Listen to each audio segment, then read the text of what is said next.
창세기에 기록된 이 요셉의 이야기를 보면 참 다양한 주제를 발견하게 됩니다. 이렇게 요셉의 꿈, 또 어떤 요셉의 리더십, 어떤 한 가정의 회복, 또 영적 성장의 과정 등 이 한 사람의 이야기가 오늘 우리에게도 계속해서 던져주는 의미가 있습니다. 얼마 전 안산 광림교회를 심호하시는 이 민경보 목사님의 요셉의 옷장이라는 책을 읽었습니다. 이 책은 제목에서 보여주는 것처럼 이 요셉의 인생에 있어서 요셉이 입었던 옷을 살펴보면서 그 과정을 통해 요셉의 삶에 역사하신 하나님의 계획과 은혜를 책을 통해서 소개하고 있습니다. 책을 잠깐 요약하면 야곱은 요셉을 위해서 처음에 채색 옷을 지어 입혔습니다. 애굽으로 팔려간 요셉은 보디발의 집에서 종의 옷을 입었죠. 그런 다음에 억울한 누명을 쓰고 갇히게 된 감옥에서 요셉은요, 죄수의 옷을 입었습니다. 또한 그곳에서 바로 왕의 꿈을 해석한 요셉은 마침내 그 땅에서 총리가 되어서 세마포 옷을 입게 되었습니다. 이렇게 요셉의 인생을 향한 하나님의 일하심에 대해서 그가 입었던 옷들과 깊은 연관이 있다는 것을 말씀하고 있는 요셉의 옷장이라는 책, 기회가 되면 읽어보시면 좋겠습니다. 저는 특별히 오늘 이 요셉의 옷장에서 이 채색 옷을 좀 꺼내서 함께 말씀을 나눠보고자 합니다. 오늘 말씀 3절에서는요, 야곱이 요셉을 사랑하여 채색 옷을 입혔다고 기록하고 있습니다. 여러분, 채색 옷은 히브리어 원어로 보면 두 가지로 해석을 할 수가 있는데, 여러 가지 색깔로 화려하게 술을 놓은 옷, 그리고 두 번째는 이 긴 소매가 달린 옷, 이렇게 두 가지로 해석을 할 수 있습니다. 그래서 우리가 다른 번역본의 성경을 보면요, 이 채색 옷을 어떤 번역본에서는 화려한 옷이라고 번역을 하고 있고요, 또 어떤 번역본에서는 소매가 긴 옷으로 번역을 하기도 했습니다. 여러분이 채색 옷을 한번 상상해 보시기 바랍니다. 화려한 색깔에 이 화려한 수가 들어간 옷이고요, 이렇게 소매가 긴 옷입니다. 여러분, 일하기에 편한 옷입니까? 아니죠. 당시 고대 근동에서도 이런 옷을 입은 사람은요, 노동을 하지 않고 특별한 위치에 있는 사람을 상징했습니다. 생각해 보면 화려한 색상에 소매가 긴 옷을 입고 노동을 하는 사람은 없지 않았을까 싶습니다. 그래서 당시 노동자들은요, 거의 소매가 없는 옷을 입고 다녔다고 합니다. 지금 혹시 나오신 분들 중에 소매가 없는 옷을 입으셨다면 당시에서는 노동자의 계급 저는 긴 소매를 입고 옷은 그저 당시에는 패션이 아니라 그 사람에게 주어진 정체성을 말해주는 상징과도 같은 것이었죠. 그래서 야곱에게 있어서 채색 옷은요, 이 요셉에게만 준 특별함이었습니다. 다른 형제들보다 특별히 사랑받고 이 차별된 존재임을 나타내는 상징이 바로 이 채색 옷이었던 것이죠. 요셉은 자신이 형들과 다른 옷을 입고 있었다는 사실을 자라가면서 더 확실히 인지하지 않았을까요? 자신은 형들과 다른 존재라는 것, 아버지에게 있어서 특별한 존재라는 것을 이 자신이 입고 있던 채색 옷을 통해 아마도 늘 기억했을 것입니다. 하지만 이 채색 옷은 야곱이 요셉을 향한 그 사랑의 표현을 넘어서 이 한 가정의 갈등의 불씨가 되고 맙니다. 창세기 37장 4절은 형들은 아버지가 그를 자기들보다 더 사랑하는 것을 보고서 요셉을 미워하며 그에게 말 한마디도 자정스럽게 하는 법이 없었다, 이렇게 설명하고 있습니다. 그런데 여러분, 이 채색 옷을 요셉이 스스로 입은 것이었습니까? 요셉은 이 채색 옷을 스스로 입은 것이 아닙니다. 요셉은 아버지로부터 채색 옷을 받았고, 그 채색 옷은 아버지로부터 주어진 특별한 사랑과 선택이었지만 형제들은 그 옷을 미워했습니다. 요셉은 그 채색 옷으로 인해서 특별한 대우도 받았지만 동시에 시기와 미움의 대상이 되었다라는 것이죠. 여러분, 우리도 요셉처럼 우리의 의지와는 상관없이 입혀진 각자의 옷이 있습니다. 나의 가정 환경, 우리의 부모님, 우리의 사회적 배경, 우리의 신체 조건, 어떠한 나의 고유한 기질, 이것은 우리가 스스로 선택하지 않았지만 어쩌면 이미 입혀진 우린 각자의 채색 옷을 입고 태어나게 됩니다. 제가 보기와는 다르게 어렸을 때부터 유독 잔병치레가 많았습니다. 근데 제가 작년에 침을 맞으면서 저를 진맥해 해주시는 분이 그러시더라고요.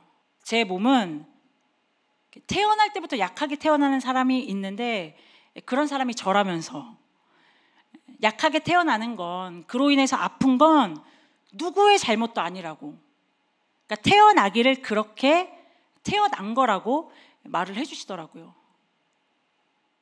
그러니까 신체 조건이 약하게 태어난 사람도 있다라는 거죠. 인생에서 우리가 처음 마주하게 되는 정체성은요, 어쩌면 내가 스스로 만들어낸 것이 아니라 주어지는 것이죠. 그런데 문제는요, 내가 스스로 옷 입은 정체성이 아니라 이렇게 주어진 정체성이 때로는 우리 인생의 갈등과 아픔의 원인이 될 수 있다는 것을 이 요셉의 채색 옷을 통해서 우리의 삶 또한 볼 수 있게 된다는 것입니다. 그런데 요셉의 이야기는 여기서 끝나지 않죠. 채색 옷을 입고 있던 그 요셉을 꼴보기 싫어하고 미워했던 형들은요, 요셉을 구덩이에 던져버리게 되는데, 그 과정에서 형들은 요셉이 입고 있던 채색 옷을 벗겨버립니다. 창세기 37장 23절과 24절의 말씀을 함께 읽어보겠습니다. 요셉이 형들에게 이르매 그의 형들이 요셉의 옷 곧 그가 입은 채색 옷을 벗기고 그를 잡아 구덩이에 던지니. 성경에는 요셉이 자신이 입고 있던 채색 옷에 대해서 그가 평소에 자랑하거나 과시했다는 기록은 없습니다. 하지만 옷은 언제나 보여지는 것이었기에 늘 요셉과 형제들의 차이를 드러냈을 것입니다. 그리고 그 차이는 요셉도 당연히 알았을 것입니다. 자신이 어떤 옷을 입고 있는지, 그래서 형들과 다르게 어떤 특별한 대우를 받고 있는지 요셉 자신도 알았을 것입니다. 그렇게 요셉을 상징하던 채색 옷이 형들에 의해서 벗겨졌습니다.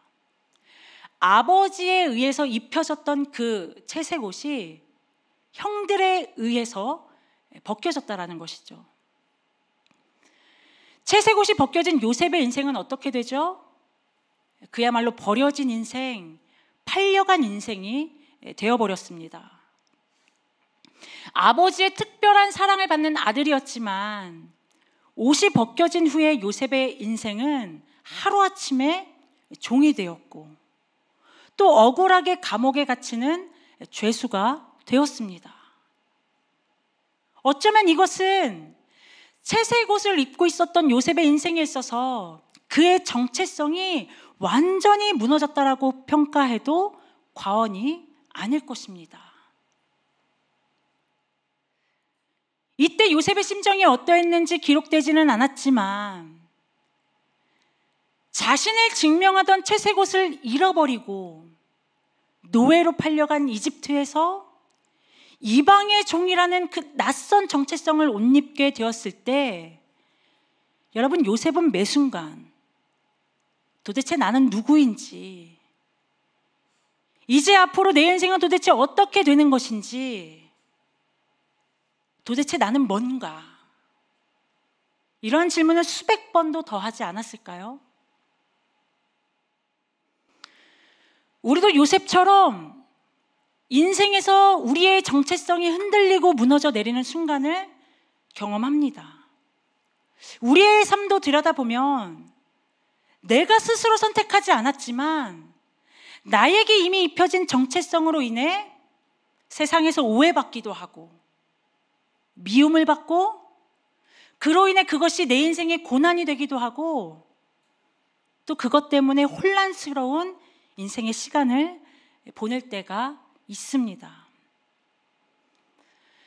이곳에 계신 성도님들도 한 가정의 배우자로 또 부모로 누군가의 자녀로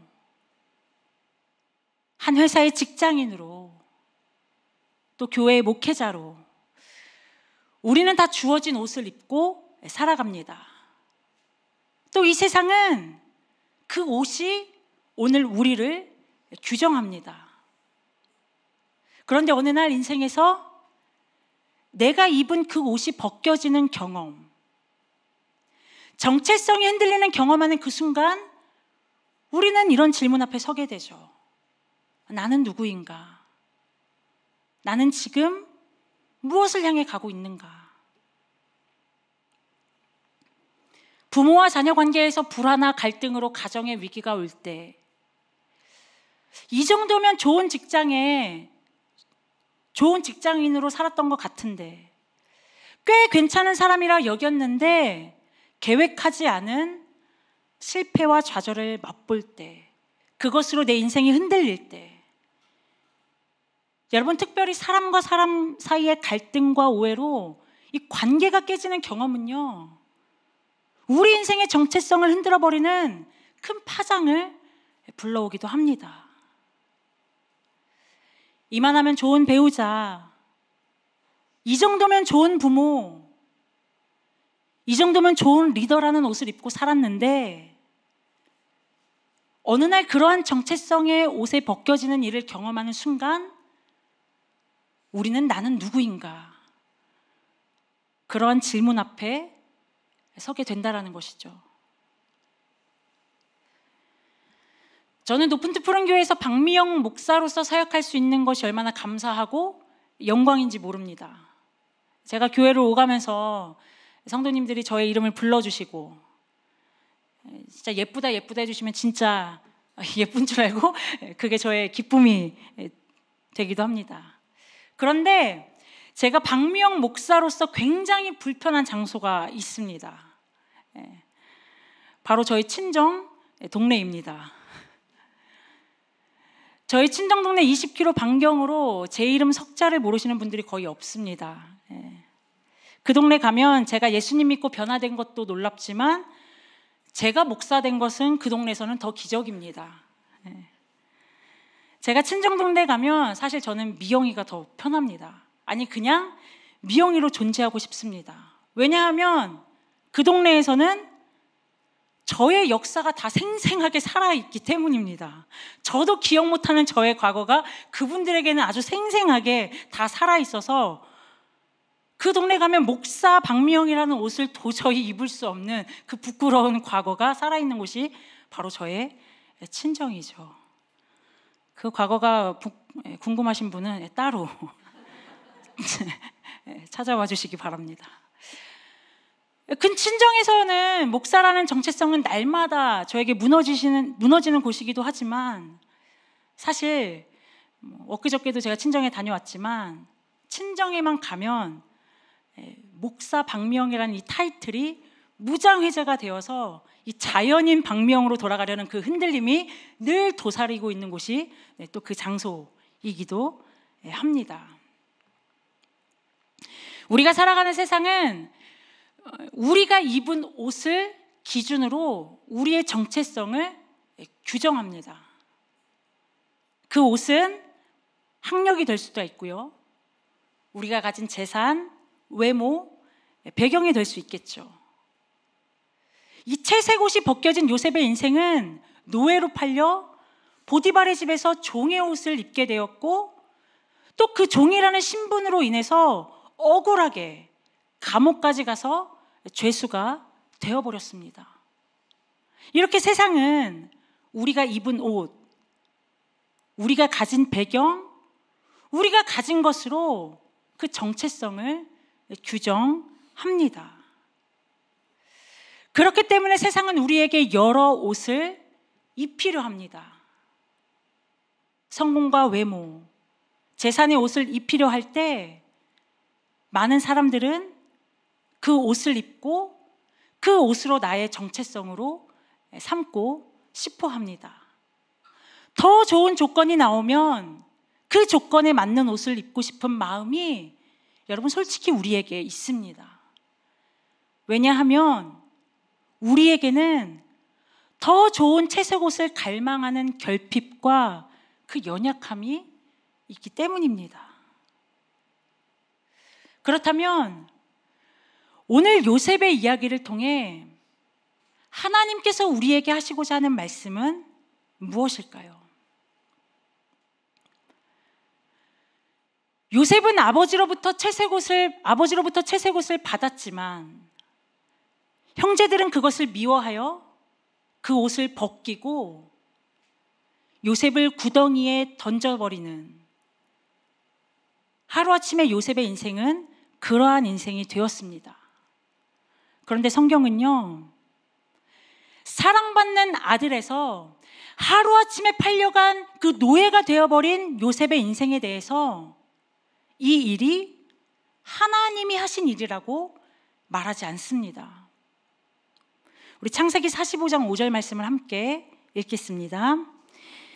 당신들이 나를 이곳에 팔았다고 해서 근심하지 마소서.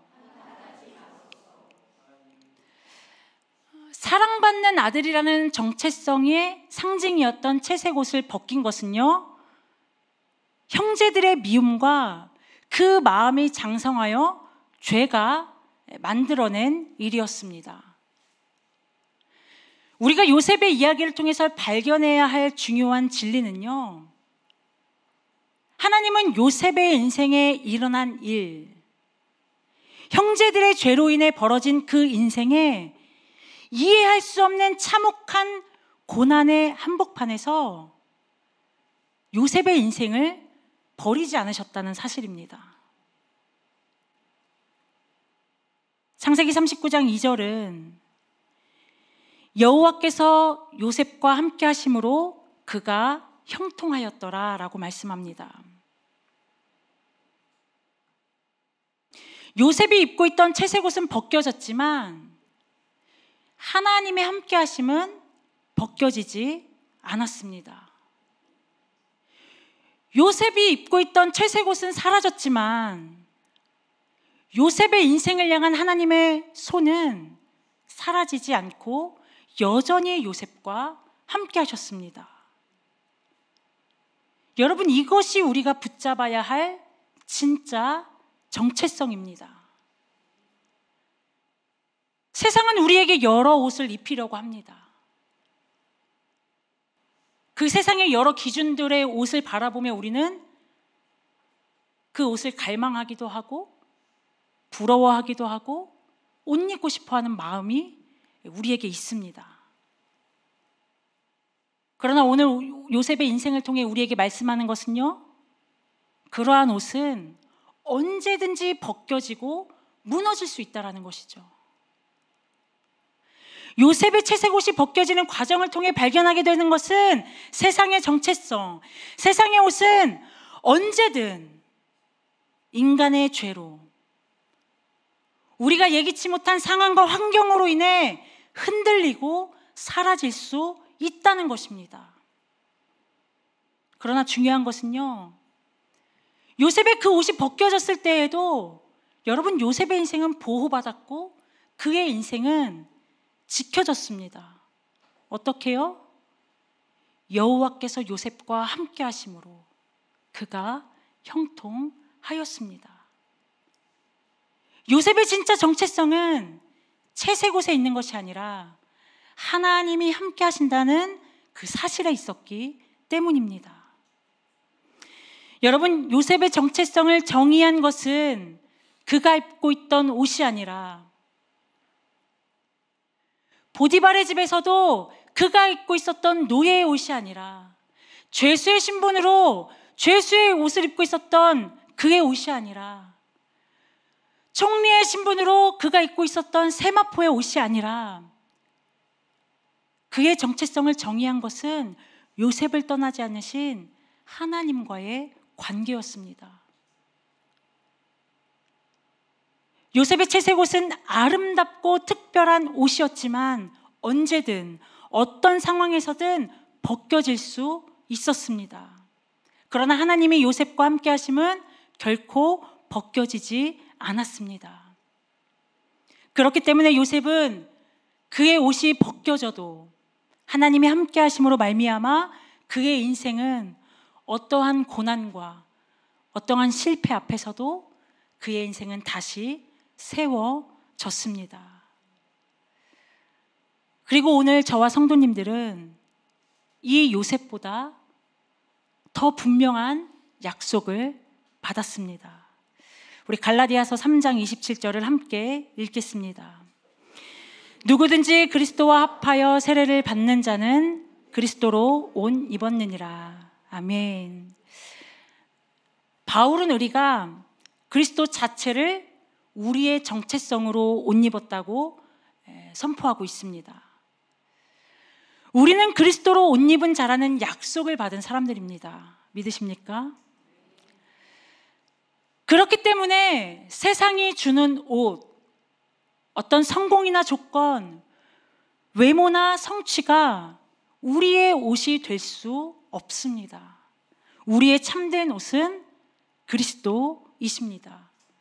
여러분, 이 옷은 영원히 벗겨지지 않는 옷입니다. 사랑하는 성도 여러분, 하나님은 그리스도로 우리를 덧입히셨습니다. 하나님은 그리스도 안에서 흔들리지 않는 이 정체성을 우리에게 주셨습니다.